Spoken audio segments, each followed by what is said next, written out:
এইভাবে বানানো রায়তা এত সুস্বাদু হয়, আমার তো অত্যন্ত প্রিয়। আগে যখন আমি স্কুলে যেতাম ঠিক এইভাবে বানিয়ে নিয়ে যেতাম।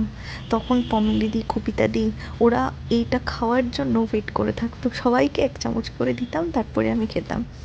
অনেক দিন পর আজ হাজব্যান্ডের জন্য এইভাবে রায়তা বানালাম, তাই ওদের কথা সবার আগে মনে পড়লো। এখন আর খুব একটা বানানো হয় না, তবে এইভাবে খেলে সবজিটাও খাওয়া হয়, মানে শসা গাজর এগুলো দিয়ে রায়তা খুব ভালো লাগে খেতে। আপনারা ট্রাই করতে পারেন ডেজার্ট হিসাবে।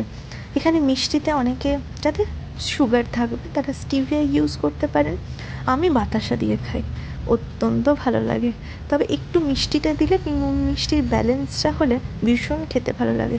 কেউ যদি চায় মিষ্টি পোর্শনটা এড়িয়েও যেতে পারে।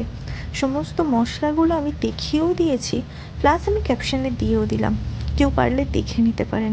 আর রোজ যদি কেউ এইভাবে একটা ডেজার্ট রেডি করেন, তাহলে হেলদি ডেজার্ট অপশন হিসাবে এটা সবচেয়ে ভালো।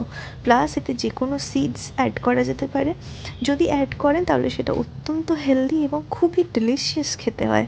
তাই প্রত্যেকেই একবার করে ট্রাই করবেন। আর খুব খাটনিরও নয়, কিন্তু খেতেও খুব ভালো লাগে। আর জানেন তো, যদি আমি এইভাবে বানিয়ে না নিয়ে যেতাম, তাহলে স্কুলে নিয়ে যাওয়ার পর কবিতাদি পমেলিদি ওরা খেতই না সেদিন। আগে জিজ্ঞেস করতো, তুই সব কিছু দিয়ে বানিয়ে এনেছিস তো? অনেক দিন পর ওদের কথা মনে পড়লো।